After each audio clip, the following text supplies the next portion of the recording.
Bonjour à tous et bienvenue sur notre chaîne. Aujourd'hui, je vais vous raconter une histoire qui prouve que parfois, un échec apparent peut cacher la clé du succès. C'est l'histoire de Léo, un jeune pâtissier passionné dont le plus grand rêve était de remporter le prestigieux concours du croissant d'or. Léo était talentueux, c'est certain. Il connaissait par cœur les techniques de la pâtisserie française, du tourage de la pâte feuilletée au pointage précis de la levure. Depuis des semaines, il s'entraînait sans relâche dans sa petite cuisine qui embaumait le beurre frais et la farine. Le jour J approchait et la pression montait. Léo voulait créer le croissant parfait, doré, croustillant à l'extérieur, incroyablement feuilleté et moelleux à l'intérieur. Il voulait que chaque bouchée soit une expérience inoubliable pour le jury. Mais voilà, plus Léo essayait d'atteindre la perfection, plus ses croissants semblaient lui échapper. Il était tellement obsédé par le contrôle de chaque détail qu'il en oubliait l'essentiel. La veille du concours, le désastre a frappé. Une fournée entière de croissants, sa dernière chance avant la compétition, est sortie du four, complètement grillée. Noir, sec et dégageant une odeur de brûlé, c'était la catastrophe. Léo s'est effondré. Assis sur le sol de sa cuisine, la tête entre les mains, il regardait avec désespoir le fruit de son travail acharné réduit en cendres. Toutes ces heures de préparation, tous ces sacrifices, pour ça, le découragement était immense. Il était à deux doigts de tout abandonner, de renoncer à son rêve. Il se disait qu'il n'était tout simplement pas à la hauteur. C'est à ce moment précis, alors qu'il était au plus bas, qu'une douce odeur de brûlé attira l'attention d'une vieille dame qui passait devant sa boutique. Intriguée, elle poussa la porte. Elle vit le jeune homme désemparé au milieu de ses croissants carbonisés.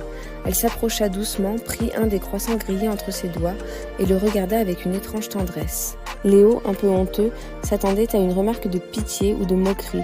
Mais la grand-mère lui sourit. Elle cassa un petit morceau du croissant, le porta à sa bouche et le mâcha pensivement. Puis, ses yeux se sont illuminés.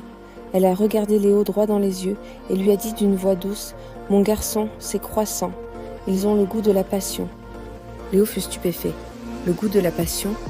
Dans ces croissants brûlés, il n'y comprenait rien. La vieille dame continua « Je sens la chaleur du four, bien sûr, mais je sens surtout la chaleur de ton cœur. Je sens les heures que tu as passées à vouloir faire de ton mieux. Je sens ton feu intérieur, cette flamme qui t'a poussé à te dépasser. Parfois, quand on met trop de passion, ça déborde et ça brûle un peu. Ce n'est pas un échec, c'est la preuve que tu y as mis toute ton âme. » Ces quelques mots ont agi comme un électrochoc. Léo a soudainement compris. Il avait été tellement concentré sur la technique, sur la perfection visuelle, qu'il avait oublié l'ingrédient le plus important, l'amour, l'émotion. Ce que cette dame avait goûté, ce n'était pas un croissant raté, mais l'intensité de son dévouement. Galvanisé, Léo a passé le reste de la nuit, non pas à refaire des croissants, mais à réfléchir à ce que signifiait vraiment la pâtisserie pour lui. Le lendemain, au concours, il n'a pas présenté un croissant techniquement parfait.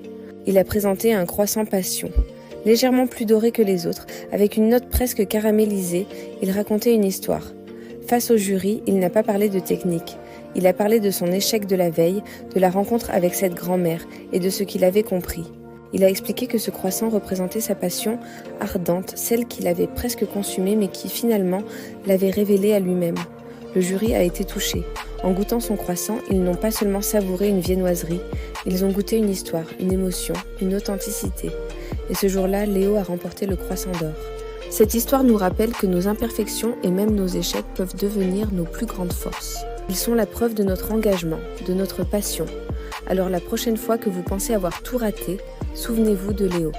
Peut-être que ce que vous voyez comme un échec n'est que le goût de votre passion qui cherche à s'exprimer. Merci d'avoir écouté cette histoire inspirante. Si elle vous a plu, n'oubliez pas de liker la vidéo, de la partager et de vous abonner à notre chaîne pour ne manquer aucune de nos prochaines histoires. À très bientôt.